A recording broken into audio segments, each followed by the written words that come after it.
Quando a gente está alegre, essa alegria vem pelo corpo todo e contagia.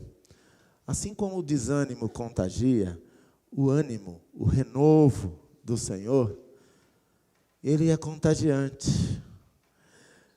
E eu tenho motivos para isso. Hoje de manhã foi demais. Hoje teve uma gincana, onde nós descobrimos que as crianças sabem mais do que nós. Estou falando alguma besteira? Foi lindo, foi maravilhoso. Mas isso já deu um up no minuto, foi uma renovação. E esta palavra que Deus me deu hoje fala sobre muitas coisas que estão sendo roubadas das igrejas pelo engano. Esta palavra faz uma constatação que há uma verdadeira tempestade de ideias e ensinamentos para todos os gostos e desgostos, que tem o objetivo de iludir as pessoas, apresentando-lhes caminhos que, em princípio, parecem bons, mas o seu final levam à morte e à tristeza. Essa é uma estratégia antiga de nosso inimigo, Satanás, o grande enganador, o grande 171, o artigo para falsidade ideológica no Código Penal, né, advogada? Futura. E ele usa isso para tragar os desavisados, os que andam assim. Já viram Animal Planet? O leão anda ali na volta. E quem é que ele pega? O bichinho, a gazelinha desavisada, que está ali, não é comigo, o rebanho para lá e ela sozinha ali.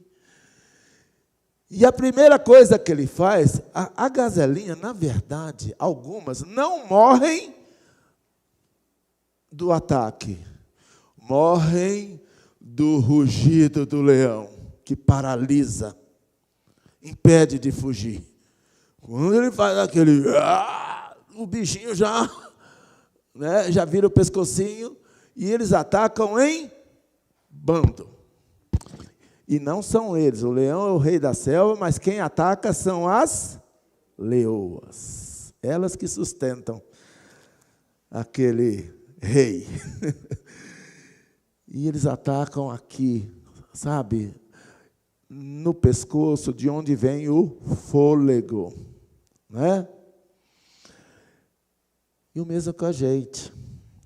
E há uma passagem na Bíblia que diz: todo ser que respira, louve ao Senhor. Quando não respira mais, ninguém pode louvar a Deus no sepulcro. E é por isso que nós temos que buscar a Deus enquanto o podemos achar. Porque depois que morreu, o que tinha que ser, já foi. O corpo volta à terra, como era, e o espírito volta a Deus, que o deu. E esses desavisados, e por que não dizer desigrejados, são vítimas fáceis dos agentes do mal. Essa metáfora do leão se aplica no âmbito espiritual, como já dizia Pedro em sua epístola. Nesta noite, na qual celebramos a ceia do Senhor, eu gostaria de compartilhar com a amada igreja o sermão que recebi do Senhor, intitulado Os Falsos Profetas e os Verdadeiros Crentes. Um alerta bíblico para a gente não ser vítima desta realidade que nos cerca. E é com base no texto de 1 João, capítulo 4, versículos de 1º ao 6º, que nós veremos esse alerta antigo para uma necessidade real nos tempos atuais. E esta passagem, lá em 1 João, capítulo 4, versículos do 1º ao 6º, nós podemos ler assim: Amados, não deis crédito a qualquer espírito, antes provai os espíritos se procedem de Deus. Porque muitos falsos profetas têm saído pelo mundo afora. Nisto reconheceis o Espírito de Deus. Todo espírito que confessa que Jesus veio em carne e é de Deus, é de Deus. E todo espírito que não confessa a Jesus não procede de Deus. Pelo contrário, este é o espírito do anticristo, a respeito do qual tendes ouvido que vem, e presentemente, no atual momento, já naquele tempo, hoje então, já está no mundo. Com muito amor ele fala: filhinhos, meus queridos filhos, vós sois de Deus e tendes vencido os falsos profetas. Porque maior é aquele que está em vós do que aquele que está no mundo. Eles procedem do mundo, por essa razão falam da parte do mundo e o mundo os ouve. Nós somos de Deus. Aleluia. Aquele que conhece a Deus nos ouve. Ouve a palavra de Deus. Aquele que não é da parte de Deus não nos ouve. Nisto reconhecemos o espírito da verdade e o espírito do erro. Nesta breve perícope, nesta breve passagem, gostaria de destacar, primeiramente, cuidado, estamos em guerra. Cuidado, vigia, estamos em guerra. Nós somos alertados neste breve texto sobre a necessidade de critério na absorção dos ensinamentos sedutores que se multiplicam à nossa volta. Tem muito crente piolho por aí. Sabe o que é crente piolho? Que vai pela cabeça dos outros. Nós não. Nós não somos massa de manobra. Nosso ouvido é seletivo. Nós não nos deixamos manipular. Ah, pastor, mas todo mundo faz. Nós não somos todo mundo. Nós temos personalidade espiritual. Nós somos como filhos, a cara do pai. Já viram isso? Bebezinho ali, tadinho. Ah, ele é tão bonitinho, é a cara do pai. O importante é que venha com saúde. Não é? Mas, né? Deus sabe todas as coisas. Nós temos que ser a mente do Pai. E nós somos provados todo o tempo.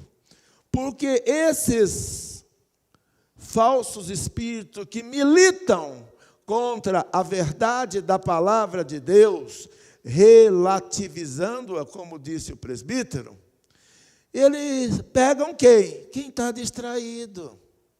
Quem está longe do rebanho. Né? O bichinho está ali, olhando a banda passar, contando coisas de amor. vigia.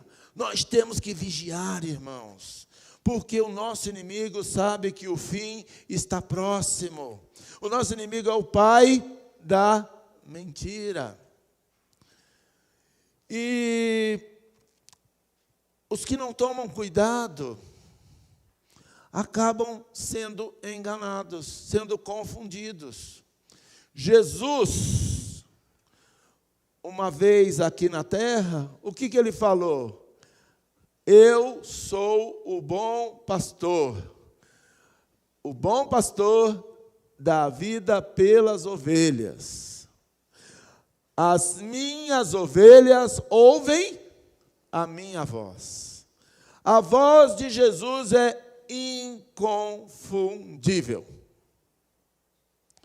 Só que precisamos estar atentos.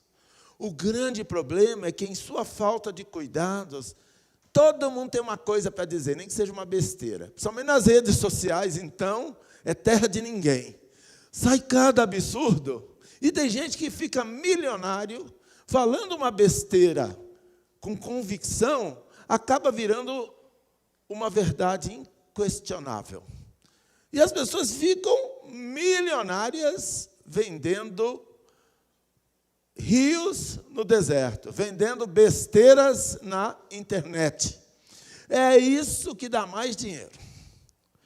É isso que seduz mais as pessoas. E vocês já perceberam que sempre usam o linguajar bíblico.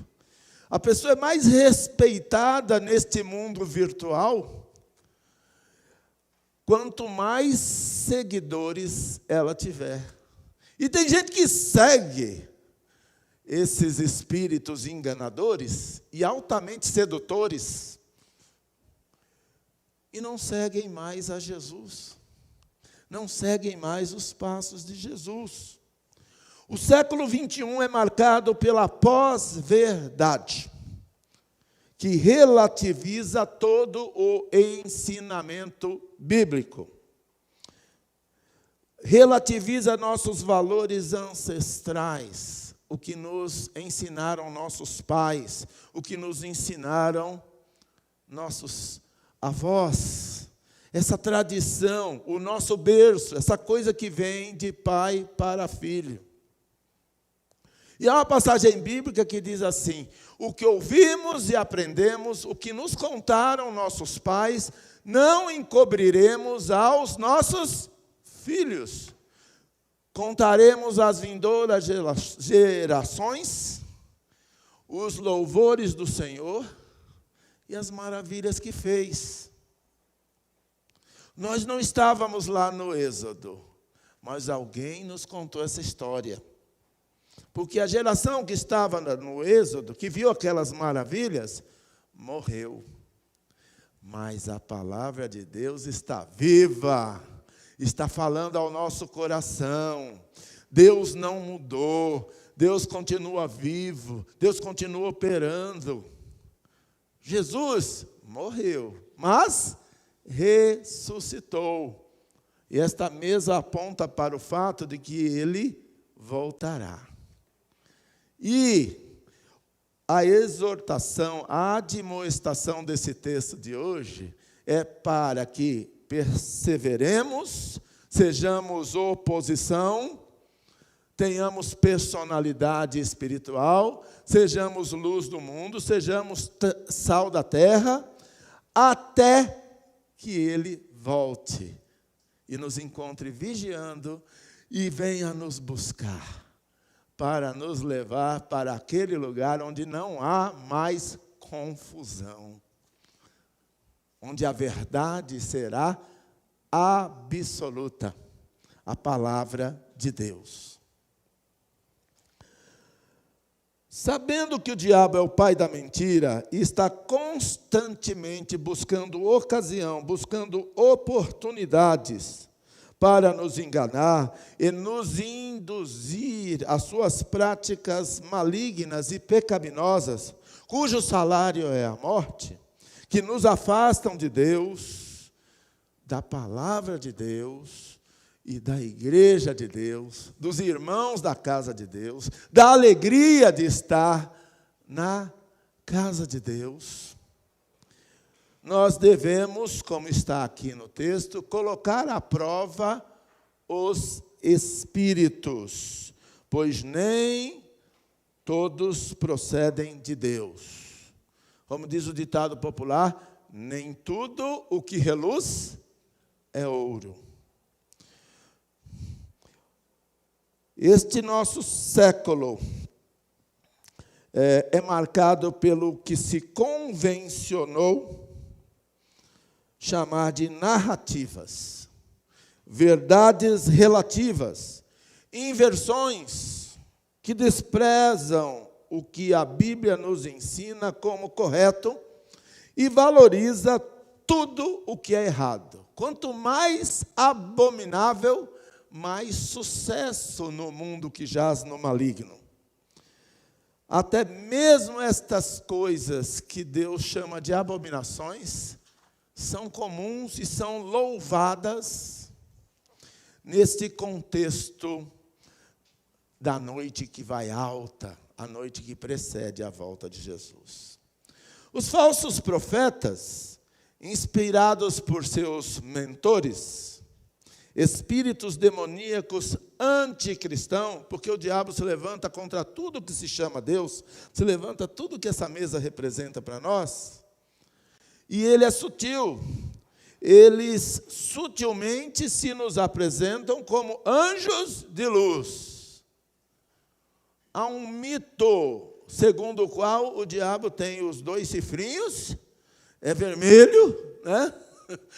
Pode ser verdade. É vermelho, tem cauda, e o que mais? Aquele olhar assustador. Não. Os mais atentos à palavra de Deus verão que ele se apresenta bonitão, como anjo de luz. Ele é sedutor, né? Deve ter um físico lindo, aquela tatuagem que faz a pessoa sonhar. O diabo é lindão, e ele engana muita gente. Por quê? Porque o Espírito de Deus, ele nos alerta e nos dá o discernimento para aquilo que é de Deus e o que não é. A embalagem e o marketing do ensino dos falsos mestres podem até parecer bonitos, mas escondem o seu objetivo tenebroso e fatal para os desatentos, que nem percebem, sabe nada, inocente. Crentes que não vigiam e acabam se tornando presa fácil para o seu ataque. Sobretudo, por que o Satanás quer pegar os jovens? Porque eles têm mais lenha para queimar, eles têm mais vida para viver. Eles estão na melhor, no que a Bíblia fala, a primavera da vida. E é esses que ele está sendo, são nossos filhos. É por isso que nós temos que vencer o nosso comodismo, a nossa mesmice, e nos dispormos a trazer os nossos filhos à casa de Deus. Uma professora desta igreja, aposentada, uma presbítera, disse uma coisa que ficou no meu coração a semana inteira. Eu já dei aula nas melhores escolas, em muitas escolas. Mas vou dizer uma coisa para vocês. A melhor escola que eu conheci até hoje, olha que eu já estou na estrada há muito tempo, é a escola bíblica dominical.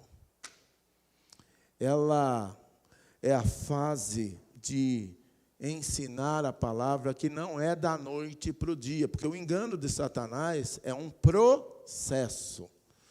Ele não está com pressa, ele tem anos e anos para destruir a igreja, e a igreja são as pessoas.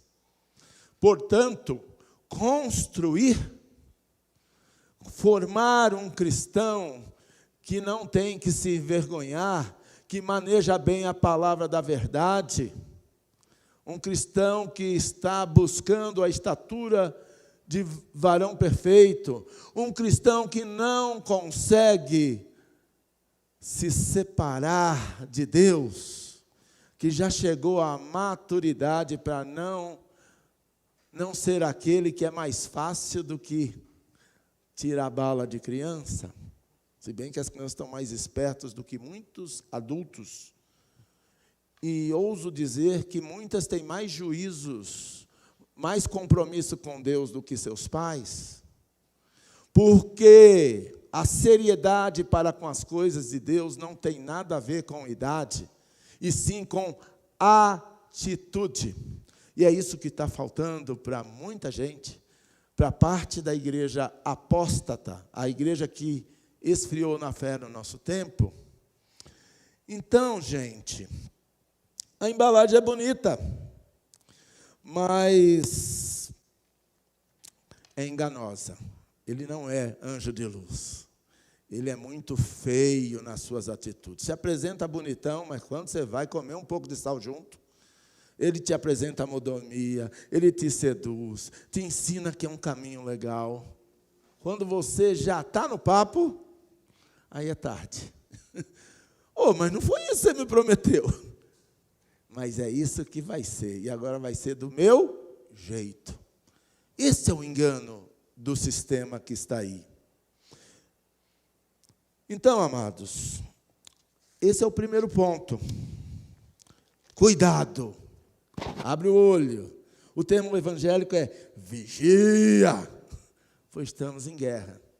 E o nosso inimigo vem para roubar, matar e destruir. Tudo aquilo que a gente constrói. E vou dizer mais, hein? Para construir uma coisa, para construir um ministério, para construir uma vida, é puxado. Você tem que se dedicar muito para você ser um vencedor. Mas para destruir isso é, como diz o outro, 2 palitos. É rapidinho. E é por isso que precisamos ter Jesus como o centro da nossa vida e de confissão como crentes verdadeiros. Está escrito aqui, como nós lemos, nesse testemunho, conhecereis o Espírito de Deus. Todo espírito que confessa que Jesus Cristo veio em carne, esse é de Deus. É a primeira premissa. Pois é impossível a uma pessoa possessa, dominada pelos demônios, pelos espíritos falsos, confessar Jesus Cristo como Senhor e Salvador. Quando cita o nome de Jesus, eles começam a rosnar. Alguns dão até entrevista, né? Quando o nome de Jesus é confessado e invocado, o diabo se manifesta e começa a se debater e girar com uma força superior à dos seres humanos. Às vezes, 3 homens fortes não conseguem segurar uma pessoa possessa de tal força, e isso só se acalma, só se expulsa pelo poder que há no sangue, no nome de Jesus. E para fazer essas obras, é preciso ter a autoridade de uma vida exemplar. É por isso que essa confissão de fé em Jesus Cristo e a renúncia do mal está presente em toda a cerimônia cristã de profissão de fé e batismo. Porque, se não tiver na unção, não consegue confessar Jesus. Essa confissão e esse ato são tão importantes que as pessoas que estão investidas de autoridade para o exercício da liderança na casa de Deus, o oficialato e o pastorado na obra de Deus, elas são ungidas, sob a imposição de mãos e oração do conselho, dos demais presbíteros ou presbíteras.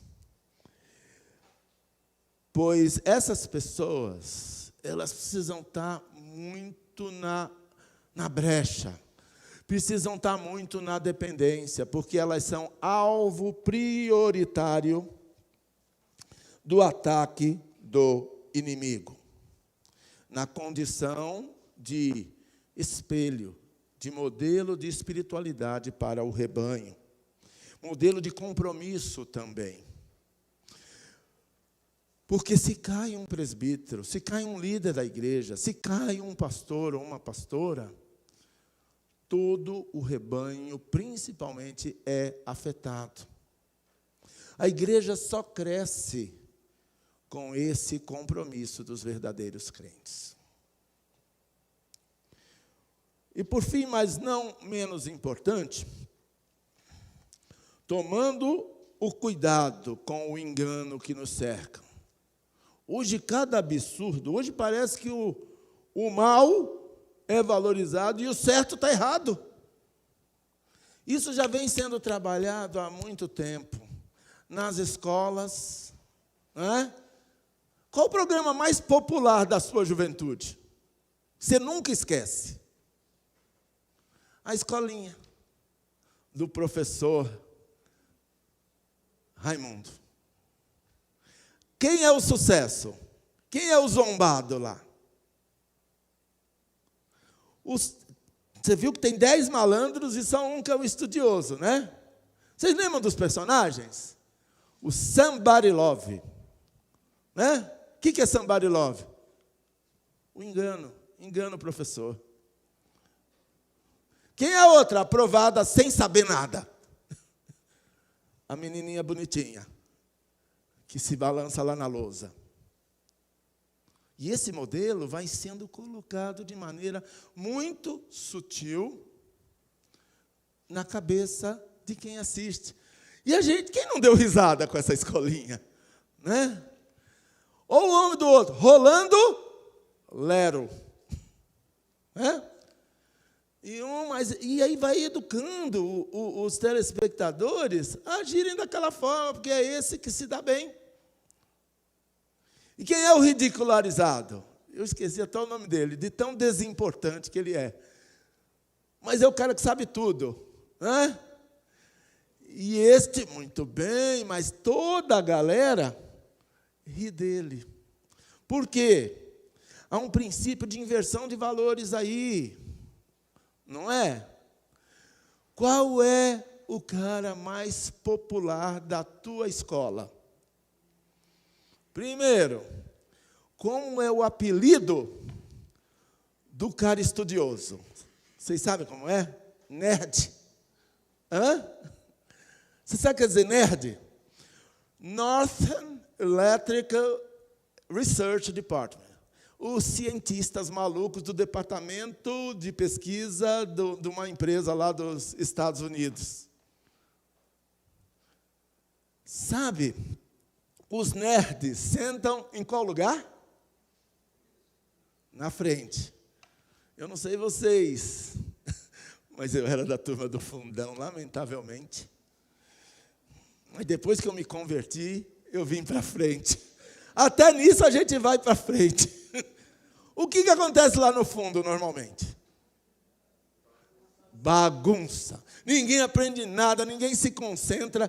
Quem quer aprender alguma coisa tem que ir para frente. E na vida é assim. Quem quer se dar bem, de verdade, tem que ir para frente. Porque a ordem do Senhor é que o seu povo marche.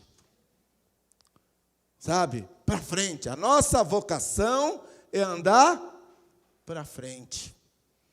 E esse é o alerta.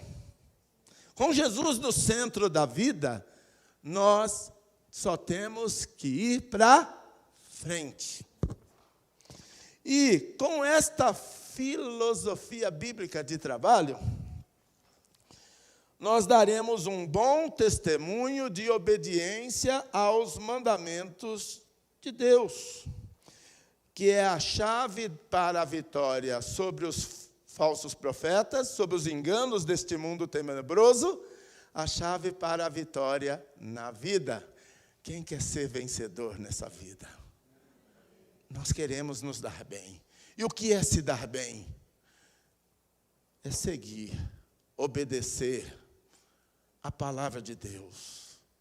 Deuteronômio, que quer dizer segundo a lei, 28, nos diz que se nós seguirmos a lei de Deus, os seus mandamentos, no meio desse ambiente pagão que nos cerca, de ensinos pagãos, se nós olharmos para o mandamento de Deus, nós seremos abençoados ao nosso entrar, nós seremos abençoados no nosso sair, porque a graça de Deus está conosco.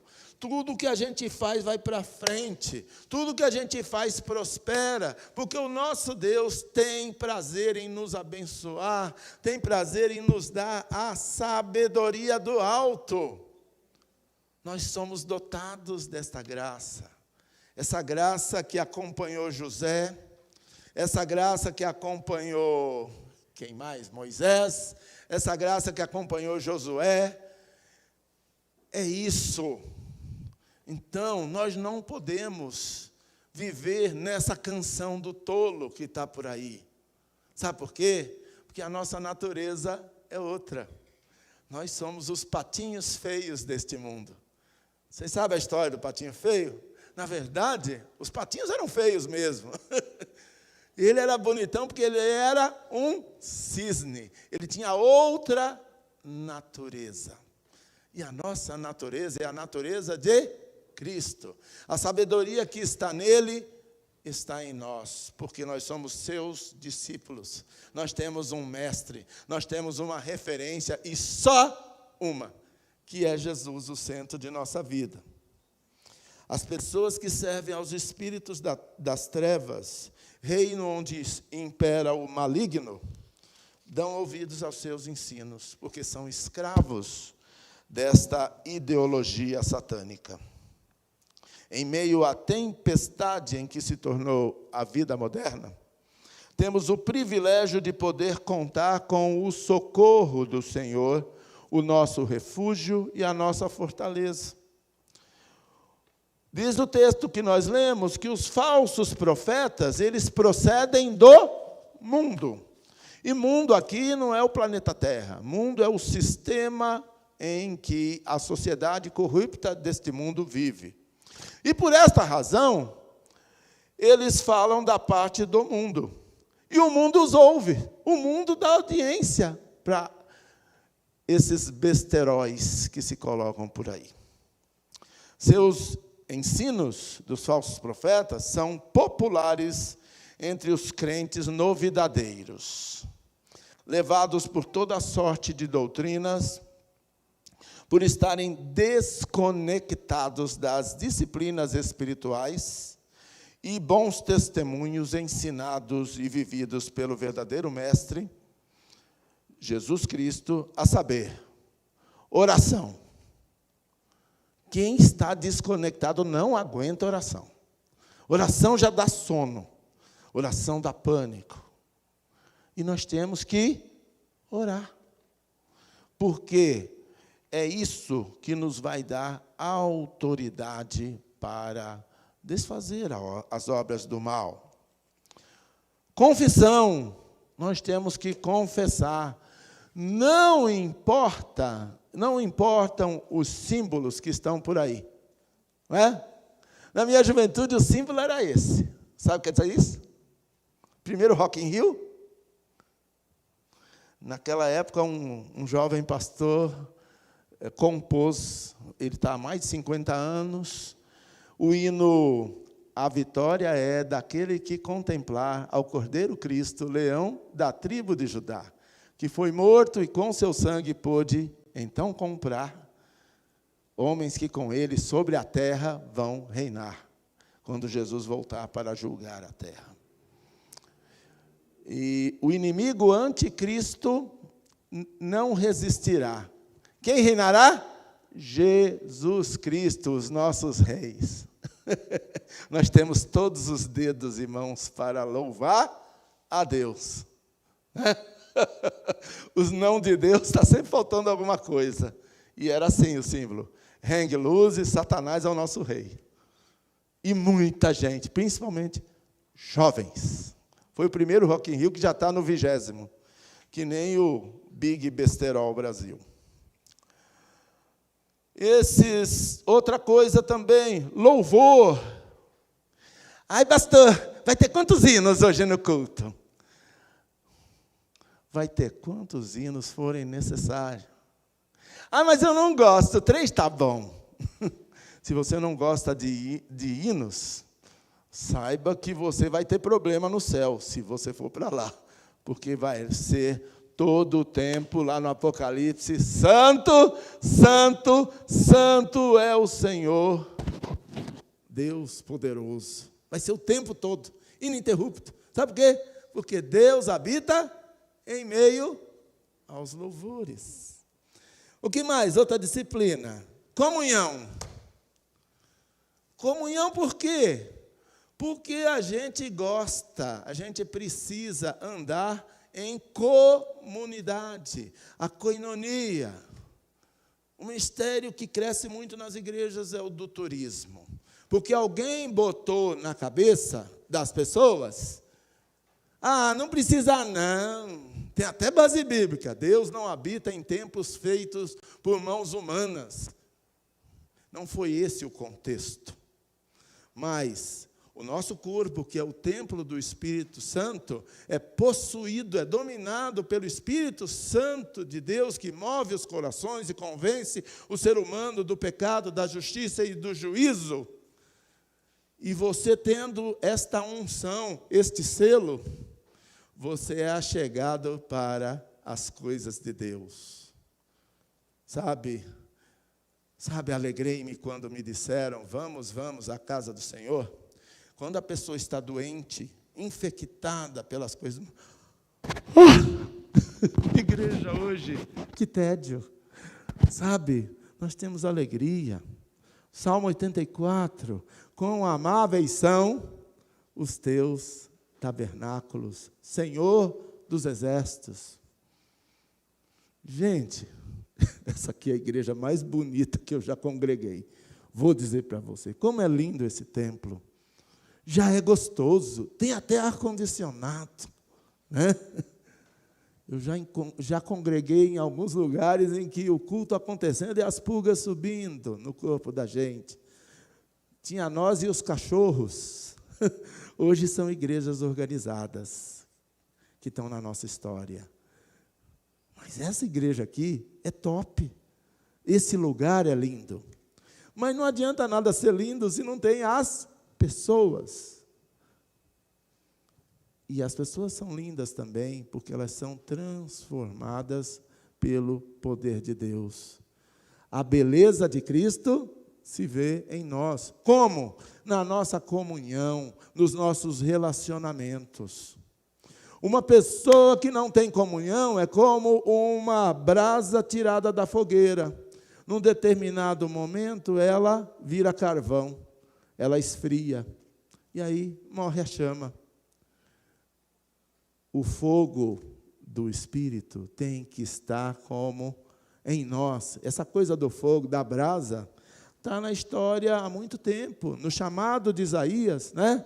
A brasa viva tocou a sua língua para ele não falar besteira, para ele ter seus lábios santos, para ele não maldizer, para ele não falar palavrão, para ele, a boca dele só sair sabedoria.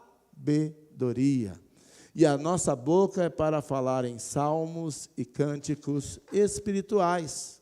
Às vezes eu vejo umas coisas assim, Deus que me perdoe, mas lá vai o palavrão.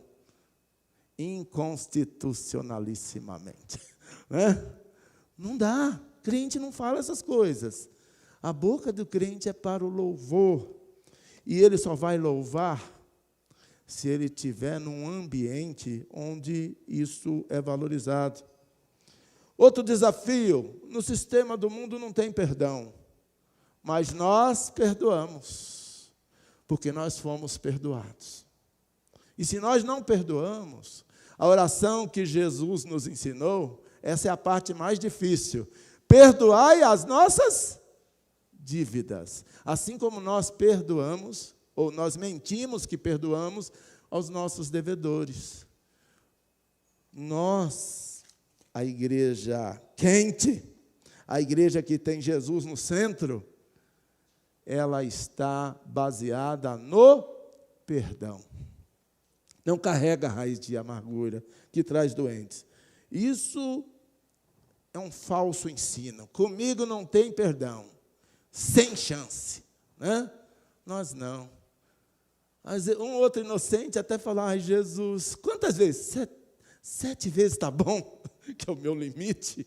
Eu sou pavio curto, Jesus.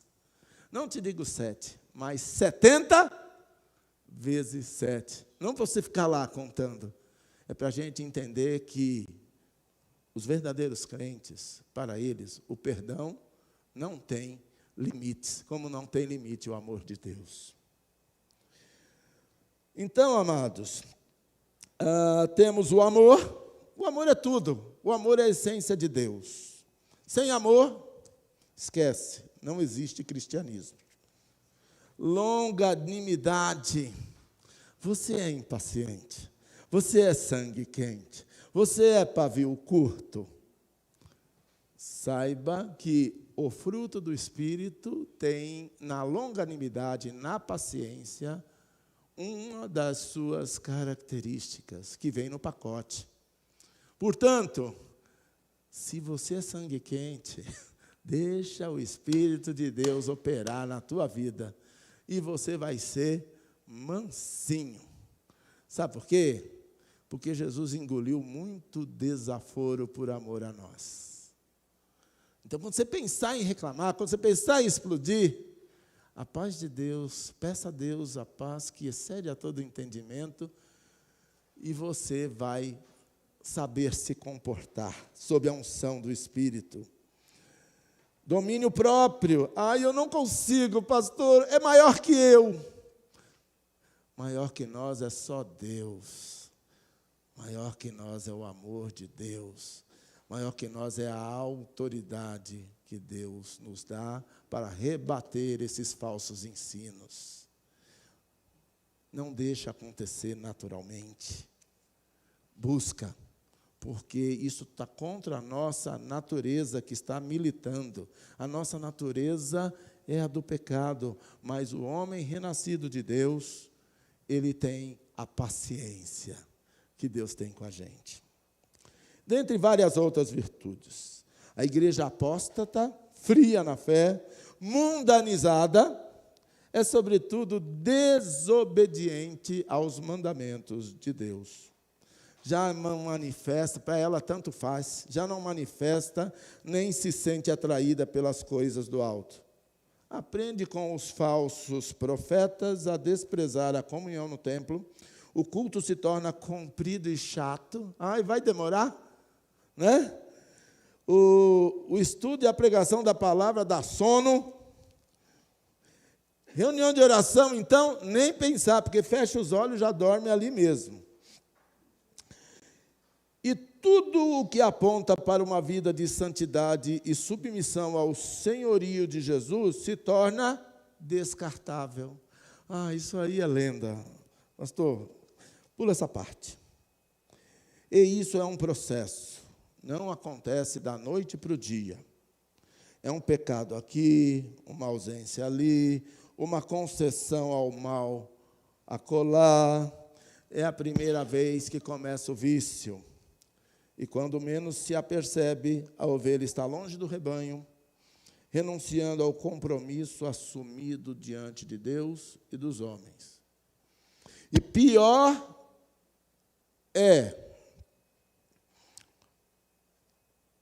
ou melhor, é não assumir um compromisso diante de Deus do que assumi-lo e não cumpri-lo. Porque, fazendo isso, se está brincando com Deus, e de Deus não se zomba. Contra todas as lutas com o inimigo, porque estamos em guerra, João nos chama carinhosamente de filhinhos e nos admoesta a professar a nossa fé e a termos uma atitude, porque crer, até o diabo crê, mas tomar a atitude são só aqueles que são convertidos, convencidos pelo Espírito Santo do pecado, da justiça e do juízo e tomam uma atitude. Uma atitude de vitória sobre o mal, sobre os falsos profetas, na segurança da certeza de que maior, como está escrito aqui, é aquele que está com nós, que está com a gente, do que aquele que está no mundo. Ele grita alto, é converseiro demais, ele é enganador, mas Jesus é maior. Jesus já venceu a morte. Jesus já venceu lá na cruz. E na vitória dele está a nossa. Como está escrito aqui, nós somos de Deus. Povo de propriedade exclusiva de Deus. Isso não é uma lenda, não é uma brincadeira. Aquele que conhece a Deus dá ouvidos aos verdadeiros profetas de Deus que falam em nome de Deus, em nome de Jesus. Ao passo que aquele que não é da parte de Deus não os ouve, mas se posiciona entre os rebeldes, como o diabo e seus anjos, e receberá o justo juízo por seu posicionamento errático. Concluindo, que a palavra bíblica que lemos, que vivemos, que cremos, lâmpada para os nossos pés e luz para o nosso caminho, encontre abrigo no coração da nossa amada igreja, de modo a engajarmos-nos na continuidade do ministério pastoral de Jesus, de desfazer as obras do diabo e seus anjos, cujo espírito, como está escrito aqui na palavra, já está no mundo. Já estava naquela época, imagina hoje. Causando todo esse estrago que temos presenciado em toda a terra. Não nos deixemos vencer do mal, mas lutemos diligentemente para vencer o mal com o bem. E nosso bem maior é a palavra de Deus, é Jesus, a palavra encarnada, o Deus conosco.